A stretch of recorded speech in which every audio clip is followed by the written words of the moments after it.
नमस्कार, मैं हूं रिदम दत्ता और आप सबका स्वागत है हमारे इस खास सेगमेंट में।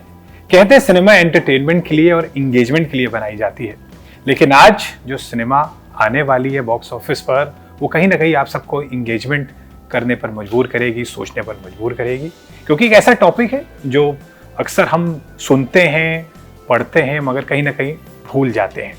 और एक ऐसी फिल्म भी है जो इस साल के कैंस फिल्म फेस्टिवल में प्रदर्शित हो चुकी है, बहुत तारीफ उसने बटोरी है, और उस फिल्म का नाम है कुकी। और उसकी एक बहुत ही अहम भूमिका निभाने वाली उस फिल्म में हमारे साथ हैं देवलीना भट्टाचार्य, जो आज हमारे साथ हैं। बहुत अच्छी दिख रही हैं एज यूजुअल। सबसे पहले देवलीना, आपको बहुत बहुत बधाई इस फिल्म के लिए। और ये चेंज ओवर कैसा लगा टेलीविजन से सिनेमा का? सबसे पहला सवाल तो मेरा यही है। अच्छा है डेफिनेटली, बट पता नहीं लोग कैसे टीवी एंड फिल्म और ये सब कुछ बहुत इजीली डिफरेंशिएट कर लेते हैं। मैं जब भी कोई प्रोजेक्ट लेती हूँ, काम करती हूँ, मैंने हमेशा हर एक प्रोजेक्ट को एक प्रोजेक्ट के हिसाब से ही ट्रीट किया है, बीट ऑन टेलीविजन और बीट एंड फिल्म्स। सो मेरे लिए, मैं जानती हूँ मैं एक आर्टिस्ट हूँ और मुझे भले एक रोल टीवी में मिले या मूवी में मिले या वेब सीरीज में मिले, मैं एक आर्टिस्ट की तरह ही उस चीज़ को जस्टिफाई करने की कोशिश करती हूँ। तो मेरे लिए बहुत ज़्यादा मैं उस चीज़ को इतना इजीली डिफरेंशिएट नहीं कर सकती। लोग आई अंडरस्टैंड आप जो कह रहे हैं, बट मेरे लिए मेरा आर्टिस्ट होना ज़्यादा महत्व रखता है rather than what I am doing और which field I am doing. आपने कैरेक्टर्स भी अपनी लाइफ में टेलीविजन पे बहुत संजीदा भी किए हैं, जो मैं एंगेजमेंट कह रहा हूँ उस तरह से किए हैं। ये फिल्म वो है कुकी, इसके बारे में बताएं, क्योंकि कहीं ना कहीं एंटरटेनमेंट तो नहीं है ये फिल्म, ये इंगेजिंग है। और क्या कहानी बता रही है फिल्म, और किस तरह से लोगों को सोचने पर मजबूर करेगी जब लोग उठेंगे सीट से? सोसाइटी का एक बहुत ही बड़ा आई वुड से क्रूशियल एक इवेंट है, जो शायद हमें पता नहीं, बट अगर हम शायद गूगल करेंगे तो शायद हमें पता हो जाएगा कि हर सेकंड, हर मिनट, हर जगह पे, not only in Assam, not only in India, even पूरे दुनिया भर में ये इंसिडेंट्स होते रहते हैं। एंड सैडली हम 1, 2, 3, 4 विक्टिम्स के बारे में जान पाते हैं, जिसके बारे में या तो फिर कैंडल मार्च कर लेते हैं, या हम ट्वीट कर लेते हैं, या कुछ ऐसा कर लेते हैं, but then we don't actually, we can't. अगर हम चाहे भी, हम शायद उस विक्टिम का जो पेन है या मेरी जो मानसिकता होती है उस वक्त, हम वो नहीं समझ पाएंगे। सो यस, ये जो मूवी है, आई एम श्योर यहाँ से कहीं ना कहीं लोगों को हम जो कहना चाहते हैं थ्रू दिस, कि जो जस्टिस है, हम एक्चुअली क्या हम जस्टिस दिला पा रहे हैं जो विक्टिम है, और अगर दिला नहीं पा रहे हैं तो हमें क्या करना चाहिए उन सबको जस्टिस दिलाने के लिए। तो this is the movie is all about that, कि किस तरीके से she fights the battle, she fight the battle, किस तरीके से वो विक्टिम अपने ही उस बैटल से, ऐसा नहीं है कि सिर्फ जो इंसिडेंट हुआ है वही उसकी हर्टफुल है, इनफैक्ट जो उसके आसपास लोग होते हैं, जो सोसाइटी, जो जज करते हैं, ऑफ कोर्स मीडिया ट्रायल्स भी होती हैं, ऑफ कोर्स जो कहीं ना कहीं बहुत बार ऐसा होता है कि किसी प्रकार की भी जस्टिस मिल ही नहीं पाती है। बहुत टाइम ऐसा होता है कि बहुत टाइम अक्यूज्ड फ्री घूमता रहता है, उसके आंखों के सामने घूमता रहता है। ऐसे बहुत सारे केसेस हो रहे होंगे जो हमें शायद पता भी नहीं है। सो कुछ ना कुछ ऐसा सोल्यूशन होना चाहिए इस चीज़ का, जिससे एक्चुअली अक्यूज डरे कि ऐसा इंसिडेंट हम नहीं कर सकते हैं, ऐसा कोई एग्जाम्पल सेट होना चाहिए। और मैंने इनफैक्ट जब इस फिल्म के बारे में मैं पढ़ रहा था इंटरनेट पर, जो भी सूचना थी उसमें ये चीज़ लिखी, आप लोग की तरफ से लिखी गई कि आप लोग की एक पहल है इस फिल्म के माध्यम से कि कहीं ना कहीं जो लॉ है इस चीज़ों को लेकर, रेप्स को लेकर, इस तरह की ब्रूटल ऑफेंसेस को लेकर, वो अमेंड भी होने चाहिए, उसमें और स्ट्रिक्ट होने की ज़रूरत है। तो आपका इस बारे में क्या कहना है? ये भी उस और लेकर जाएगी फिल्म?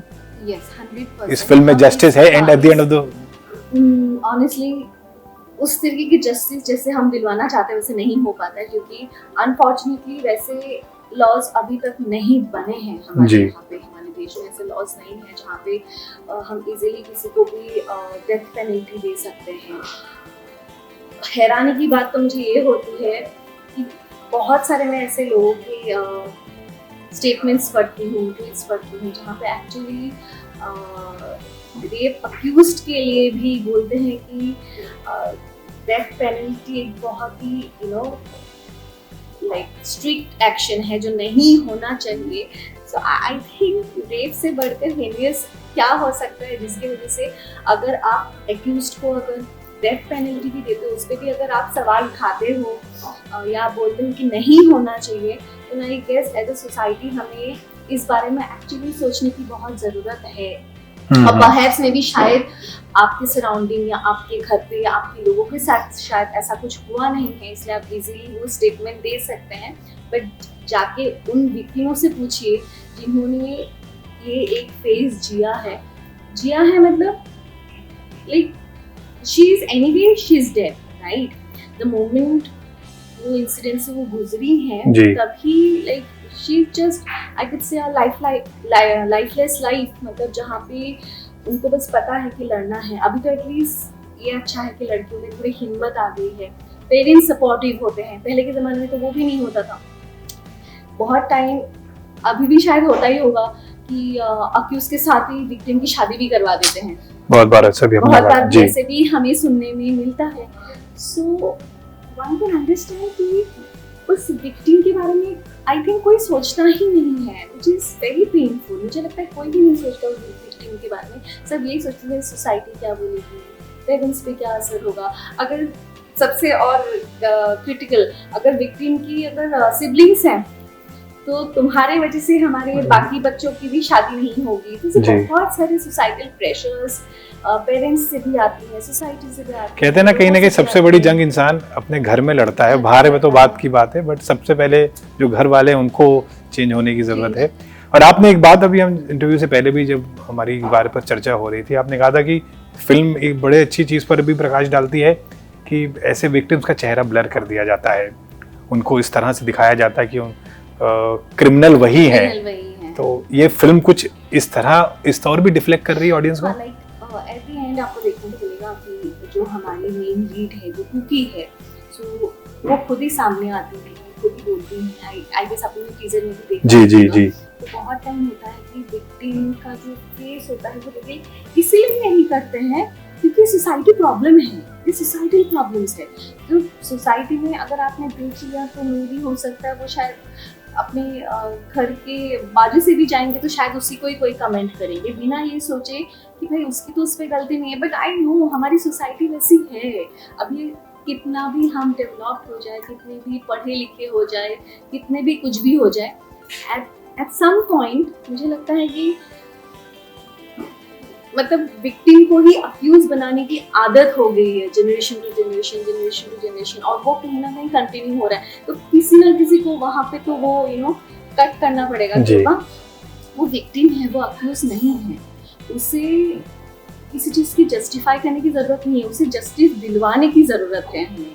सो इस तरीके से जब सोसाइटी एकजुट होगी, एक साथ एक विक्टिम के लिए लड़ेगी ना, आई गेस तभी हम एक मजबूत सोसाइटी बन सकते हैं। इसका आसान मुझे दिखता नहीं है। इंडिपेंडेंट फिल्म मेकर हैं इसमें जुड़े हुए, एंसेम्बल कास्ट है, जो कहते हैं द स्टार फैक्टर, कोई हमने बॉलीवुड से कोई बहुत बड़े चेहरे नहीं लिए हैं, जो कि बहुत ज़रूरत है आज लोग कहते हैं। मेरा ये मानना OTT के ज़माने में अब कोई ज़रूरत नहीं है, कंटेंट आजकल चलता है। तो आपको क्या लगता है कि जो एंसेम्बल कास्ट है इस फिल्म की, राजेश तेलांगे, रितु शिवपुरी है, दीपानिता है, लीड एक बहुत यंग लीड है इसमें, और बहुत अच्छा काम किया है। टोटलिटी जो सेना तैयार हुई है कुकी की, ये कितनी आगे तक जाएगी? 100% आगे तक जाएगी। And even I believe content ज़्यादा मैटर करता है, आप किसको कास्ट कर रहे हैं, किसको नहीं कास्ट कर रहे हैं। अगर वैसा ही होता तो ऐसे बहुत बड़े बड़े स्टार्स की मूवी है जो पिट जाती है बॉक्स ऑफिस में भी, we all know. So but yeah here I think content matters a lot, and specially OTT आने के बाद से लोगों को जो अच्छी चीज़ें देखने को मिली है उससे लोगों को पता है, they now know and understand how to differentiate कि एक अच्छा कंटेंट कैसा होता है, एक एंटरटेनमेंट कंटेंट कैसा होता है, एक एंगेजिंग कंटेंट कैसा होता है। So they know it, and I guess इसका जो मूल आधार है, मतलब जो एक्चुअल जो बेस है, जो इसका यूएसपी है, वही लोगों को एंगेज करेगा। And I am 100% sure people are going to love this movie. जैसे आपने कहा बॉक्स ऑफिस और बहुत चीज़ें फ्लॉप भी होती हैं, नहीं भी चल रही हैं, तो ओटीटी के ज़माने में इस फिल्म को आपने ओटीटी पर लाने या फिल्म मेकर्स ने नहीं सोचा कि OTT is a better platform than box office? नहीं, आई गेस उन्होंने सोचा था जी, बट उनको रिव्यूज़ वैसे मिले कि इतने अच्छे रिव्यूज़ मिले।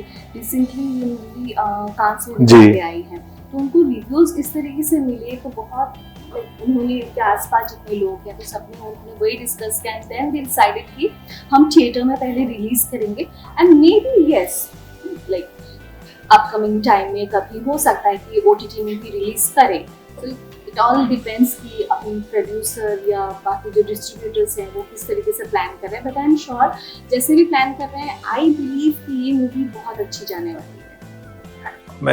मैंने आपसे जब बात कर रहा था तो जैसे आपका 2 दशक से भी बड़ा सफ़र है, सोशल मीडिया पे इतनी अच्छी फैन फॉलोइंग, तो देवलीना एज एन एक्टर इस फिल्म को प्रमोट करने के लिए क्या स्पेशल प्लान्स बना रही है सोशल मीडिया पर?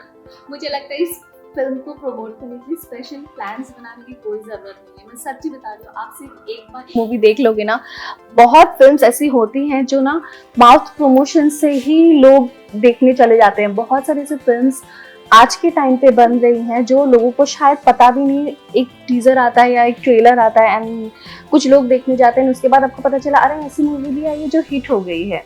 सो I think this is that special movie जहाँ पे लोगों को एक्चुअल में, और बहुत टाइम से ऐसी मूवी नहीं बनी है, मैंने तो अभी तक फिलहाल नहीं देखी है कि ऐसी मूवी बहुत टाइम तक बनी है। एंड मेरे लिए थोड़ा और स्पेशल हो जाता है क्योंकि आसाम में शूट हुई है। सो बहुत ही एक खूबसूरत सा एक एक्सपेरिमेंट भी रहा है, मेरा एक एक्सपीरियंस रहा है। एंड जो सुंदरता है सब है, जो इनोसेंसी है, क्योंकि जो भी कोई भी आसाम जाता है तो सब यही बोलते हैं कि आसाम के लोग तो एक्चुअली में बहुत इनोसेंट है एंड जेन्युइनली हैं। आपको और आसाम के अंदर आप जाते रहोगे आपको मिलेगा, तो आपको वैसा एक माहौल देखने को मिलेगा मूवी में जिसमें ऐसे आप सोचिए शहर में शायद ऐसा कोई इंसिडेंट हो तो लोग जो ब्रूटली होता है स्पेशली तो लोगों को पता चलता है, पर असम जैसे जगह पे अगर ऐसा कोई इंसिडेंट होता है शायद कितने ही होते होंगे हमें नहीं पता चलता, is the fact. So yes, कहीं जहाँ सच्चाई और कड़ी मेहनत होती है वो बड़े से बड़े तालों को तोड़कर आगे निकल जाती है। क्योंकि से आप सबको सफलता प्राप्त हो। पर एक सवाल और मेरा आपसे जरूर जानने का मन है कि फलकनाथ से एक इंटरव्यू में बात हो रही थी और उन्होंने बहुत बेबाकी से कहा था कि वो टेलीविजन करके खुश है, उन्हें आगे बढ़ने का मन नहीं करता, वो उनका जो स्पेस है वो बहुत खुश है। देवलीना टेलीविजन से फिल्मों में आई है तो वो टेलीविजन में भी खुश है या फिल्मों में भी खुश है? उनका क्या? मैं अपने काम से खुश हूँ। मैंने खुद को कभी भी लिमिट नहीं किया है किसी भी चीज़ को लेके। सो मैं अपने काम से खुश हूँ। अगर मुझे मेरा रोल पसंद है, अगर मुझे वो स्टोरी पसंद है, वो भले टीवी में हो या फिल्म्स में हो या ओटीटी में हो या कहीं भी हो, अगर स्टोरी अच्छी है, रोल अच्छी है, अगर मुझे लगता है कि मैं जस्टिफाई कर सकती हूँ और मुझे चैलेंजिंग चीज़ें ज़्यादा पसंद आती हैं, तो अगर मुझे लगता है ये चैलेंजिंग है और इसमें मेरे एक्सप्लोर करने के लिए बहुत सारी चीज़ें हैं, तो मैं टीवी भी करूँगी, मैं फिल्म भी करूँगी, मैं वेब भी करूँगी, मैं सब करूँगी। बहुत बहुत धन्यवाद, आपने अपना समय दिया और यही चाहेंगे आप ये फिल्म जितनी दूर तक जा सके जाए, जनता को देखे, उसे इसकी बुनियाद समझे, जो कि बहुत जरूरी है। जी बिल्कुल, आप सब भी देखिएगा एंड प्लीज रिव्यू दीजिएगा एंड बताइएगा, ऑनेस्ट रिव्यू दीजिएगा एंड बताइएगा आप सबको कैसा लगा और हमें बहुत सारा प्यार दीजिएगा। Thank you. ये थी हमारे साथ देवलीना, और कहते हैं कभी कभी अच्छी टीम बनाने के लिए अच्छी नीयत की जरूरत है, स्किल से ज्यादा नीयत मेहनत की जरूरत है, क्योंकि वो फिल्म लगती है जिसके साथ एक अच्छी टीम जुड़ चुकी है, जिनकी नीयत अच्छी है, स्किल्स भी हैं, सारी चीजें जो सारे बॉक्सेस को टिक कर रही हैं। बस अब आप लोगों ने देखना है, इसे प्यार देना और बताना है कि कितनी कारगर है।